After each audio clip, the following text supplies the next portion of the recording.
Bonjour à tous, ravi de vous retrouver pour ce nouveau podcast Bourse Hebdo, l'analyse de la semaine qui s'achève et le programme de ce qui nous attend pour la semaine prochaine au niveau des événements macroéconomiques et des différentes réunions de politique monétaire.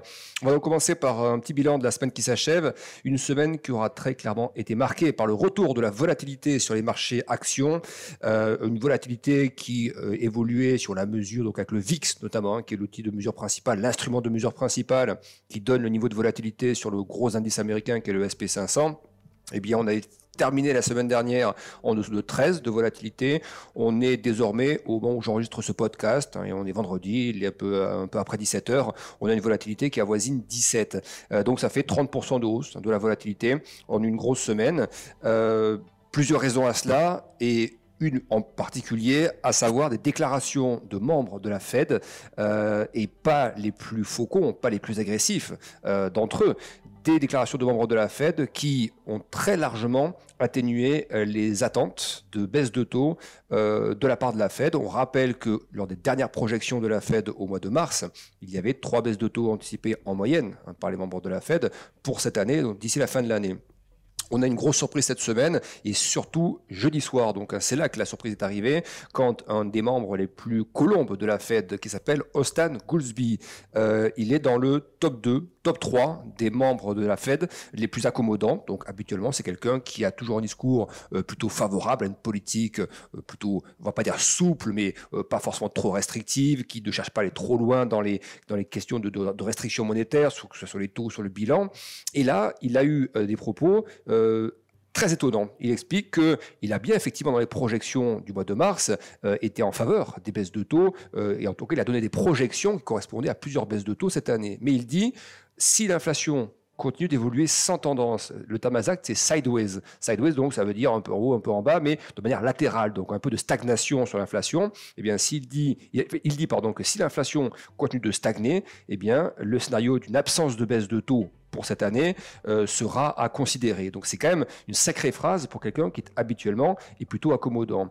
Et il a été rejoint quelques minutes après, donc il y a vraiment eu un tir groupé en fait au niveau des communications de la Fed. Il a été rejoint par son collègue Kashkari, Neil Kashkari, qui lui en revanche est connu pour être un faucon. C'est quelqu'un qui depuis quelques années maintenant, est plutôt favorable à une politique nettement restrictive pour lutter contre l'inflation et le motif principal donc.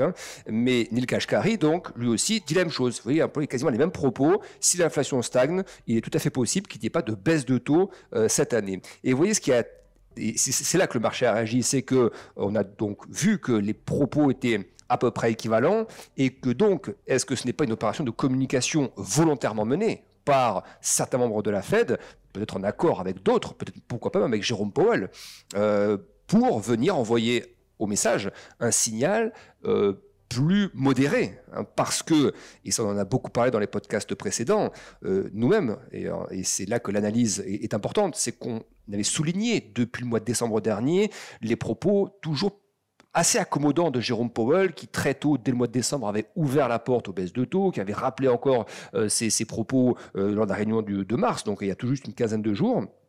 Et on s'étonnait justement que Jérôme Powell ne soit pas plus data dépendant des données économiques, parce que ce que nous disent ces membres de la Fed, que ce soit des colombes ou des faucons, ils disent et ils constatent ce que nous aussi on voit donc depuis des mois, on a un trimestre où l'inflation a fait très très peu de progrès, voire même des rebonds sur les données mensuelles. Si je prends l'inflation de référence pour la Fed, qui est l'inflation PCE, c'est une des mesures, donc inflation PCE sous-jacente, qu'on appelle inflation core PCE, eh bien, en l'espace de 3 mois, donc en un trimestre, elle ne s'est améliorée, elle n'a ralenti donc que de 0,1%. Ce sont des progrès anémiques, et ça a quand même poussé, on disait donc que Jérôme Powell avait été accommodant grosso modo jusqu'à la réunion de mars, mais ce même Jérôme Powell, il y a eu 2 interventions qui ont suivi la conférence de presse de la post-réunion de la Fed au mois de mars. Une intervention qui était fin de semaine dernière et une intervention cette semaine. Et là, en revanche, il a eu des propos un peu plus centristes, des propos où on l'a senti un peu moins accommodant qu'il y a une quinzaine de jours.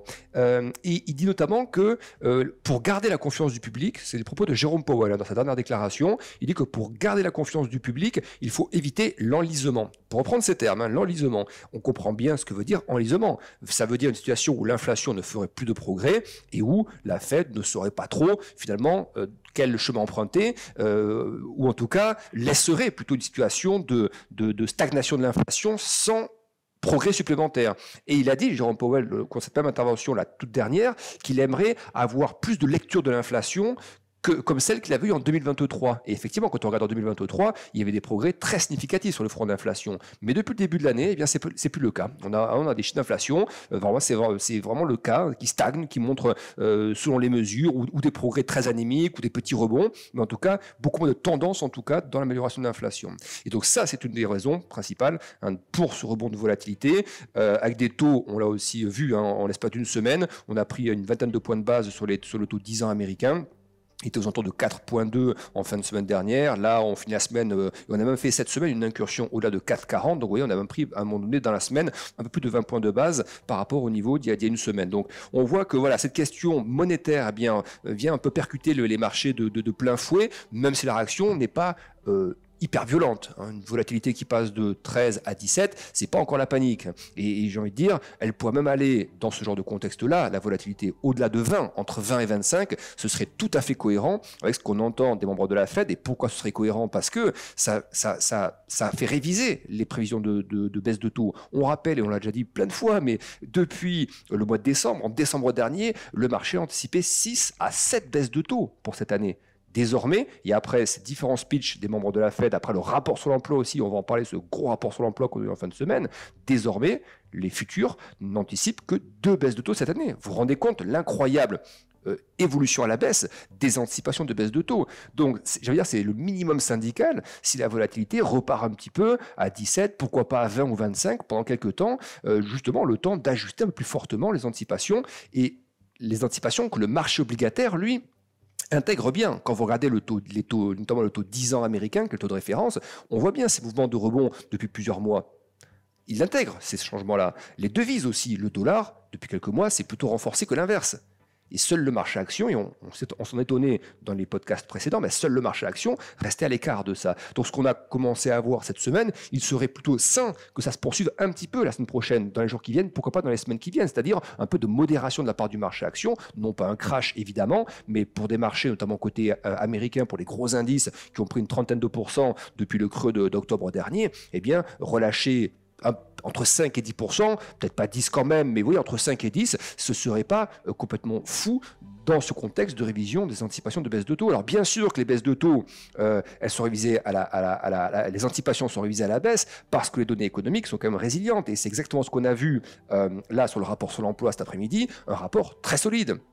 Donc, pour l'instant, le marché continue finalement d'acheter le côté, eh bien, finalement, c'est pas très grave qu'il n'y ait pas de baisse de taux parce que l'économie tient bien, elle crée des emplois, etc.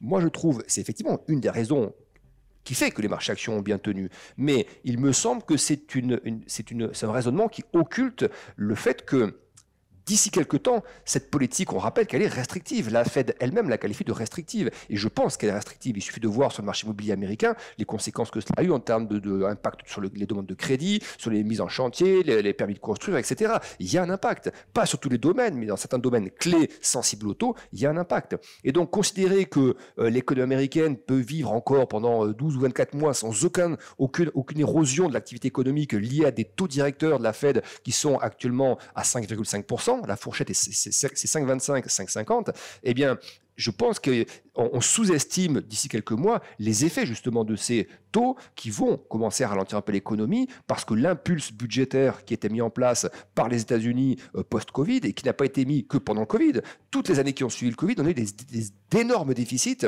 du budget américain qui a à un moment donné dépassé les 10%. Et l'année dernière, on a encore plus de 5%, 5-6%, mais je crois 6-7% de déficit. Donc, ça reste absolument énorme et cet impulse budgétaire ne peut pas perdurer, si vous voulez. Donc, à un moment donné, ce que le marché action aurait bon ton d'intégrer, c'est que justement, oui, pour l'instant, c'est résilient, ce qui fait aussi que l'inflation a du mal à ralentir, mais que le risque que l'on va avoir à un moment donné pour le marché, c'est qu'il commence à y avoir des ralentissements dans certains secteurs qui se forment, qui vont commencer à s'accentuer probablement dans les mois qui viennent, et que la Fed, pour autant, ne baissera pas les taux tout de suite parce qu'il y a ce problème d'inflation qui ne redescend pas assez vite désormais vers les 2%. On a une espèce de palier comme ça sur la zone des 3% pour l'inflation PCE, en dessous duquel on a du mal à accélérer. Si vous voulez, on est toujours entre 2,8, 2,9 depuis 3 mois. C'est certes en dessous de 3%, mais c'est pas encore les 2%. Hein. Et la Fed ne veut pas seulement se rapprocher de 2, elle veut s'assurer que l'inflation retourne à 2 et reste à 2%. Hein, donc oui, c'est pas seulement là, en ce moment, il y a un manque de dynamique, il y a un niveau absolu qui est trop élevé, il y a aussi une dynamique qui est un peu cassée à la baisse, qui ne baisse plus, qui ne ralentit plus pour l'inflation.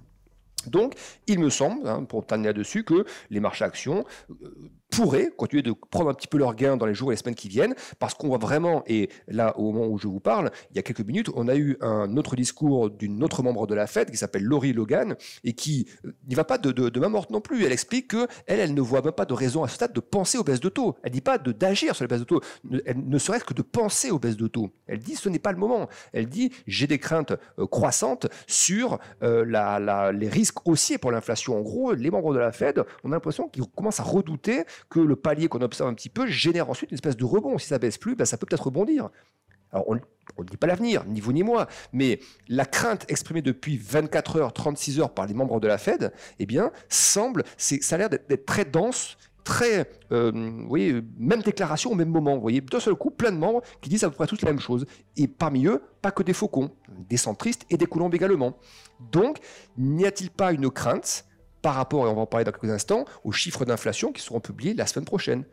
Là, il y a quelques jours, c'était l'inflation PCE. Semaine prochaine, c'est l'inflation CPI, donc un IPC en français, CPI donc en anglais. C'est la deuxième mesure d'inflation aux États-Unis. Il y a l'inflation PCE et l'inflation CPI. Donc, est-ce qu'il n'y a pas des craintes des membres de la Fed de ce côté-là?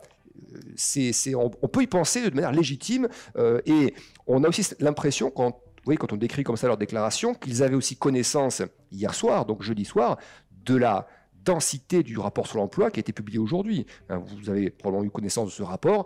On attendait 200 000 créations d'emplois, on a eu plus de 300 000 créations d'emplois, et des chiffres des mois précédents qui ont été révisés à la hausse. On attendait un taux de chômage stable à 3,9, il a un peu baissé à 3,8. Donc un marché de l'emploi qui reste solide, certains diront tendu.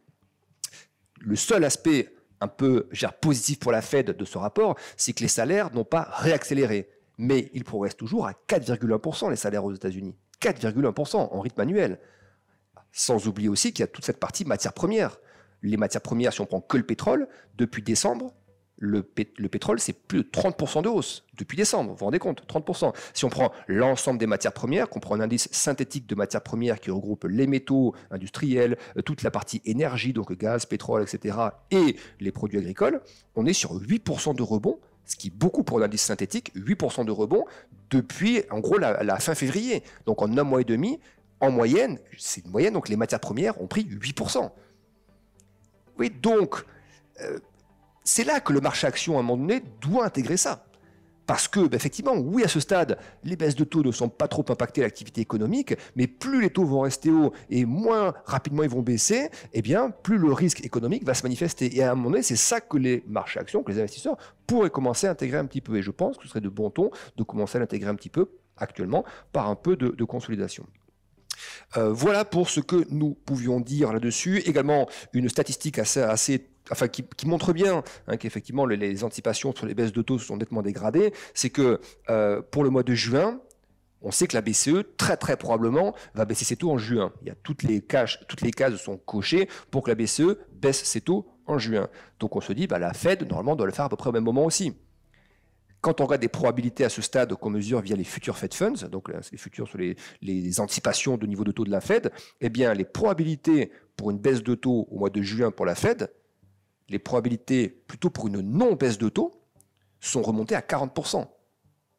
40% de probabilité qu'il n'y ait pas de baisse de taux en juin. C'est un pourcentage assez significatif quand même, sachant que ce même pourcentage était à 0%, on le disait il y a quelques mois. Il y a quelques mois, le marché était persuadé que cette année, on aurait 6 à 7 baisses de taux. Là, on ne part plus, les anticipations actuelles, en tout cas, ne sont plus que de 2 baisses de taux. Ça peut être révisé au cours de l'année, évidemment, mais à ce stade, là, où on se parle, après toutes ces déclarations, les derniers chiffres d'inflation et tout le reste, eh bien, les anticipations de baisse de taux, c'est désormais 2 baisses de taux.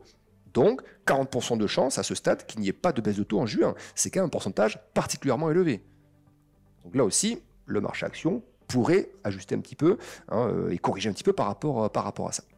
Voilà donc ce qui fait cette semaine, c'était les principaux propos sur lesquels on pouvait revenir. Et puis on a également eu une phrase, un autre membre de la Fed qui s'appelle Bostic, lui il a répété qu'il n'attendait qu'une seule baisse de taux cette année. Donc vous voyez, ça fait quand même une grosse densité de déclarations qui sont assez peu favorables à ajuster les taux tout de suite. Et donc le rebond des taux, évidemment, en ligne avec ça. Il y a aussi un élément qui a ramené un peu de volatilité en cette fin de semaine, c'est les déclarations de la Maison Blanche. Là c'est purement politique, même géopolitique. La Maison Blanche par rapport à Israël, qui a mis en garde Israël sur la trajectoire en fait, de l'opération militaire à Gaza, dans la bande de Gaza. Donc voilà, mise en garde assez musclée de la Maison Blanche.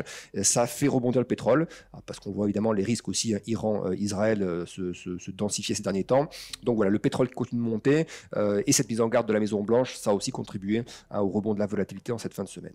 Voilà pour l'analyse de la semaine. Et puis la semaine prochaine, donc pas mal de choses intéressantes à suivre. Alors début de semaine plutôt calme. On aura des chiffres de production en Allemagne, production industrielle en Allemagne, ce sera lundi. On aura également un petit discours du président de la Banque centrale suisse, pour ceux qui traitent sur les paires de devises, incluant du franc suisse, des actifs suisses. Voilà, sachez que le président de la Banque centrale suisse s'exprimera lundi.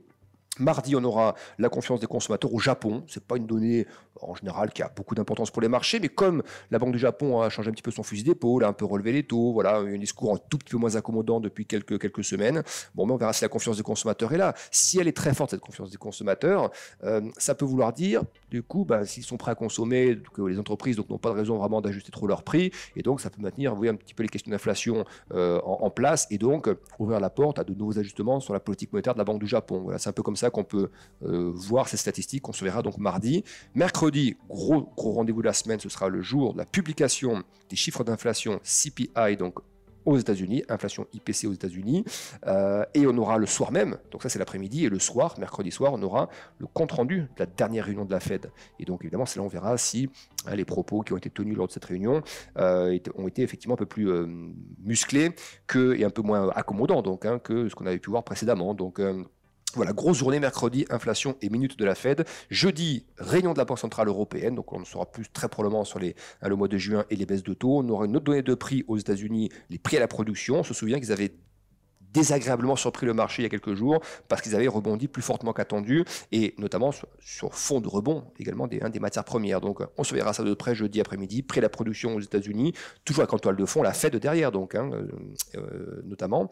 On a une adjudication également d'obligations à 30 ans du Trésor américain, donc c'est toujours bien de voir l'appétit pour la demande des obligations américaines de la part des investisseurs étrangers. Et puis on finira la semaine par des chiffres sur la croissance britannique et également sur la confiance des consommateurs aux États-Unis. Et puis également, semaine prochaine, attention, ça repart, on recommence, ça y est, nouvelle saison de résultats aux États-Unis. Les entreprises vont commencer à publier leurs résultats, donc ça commencera la semaine prochaine.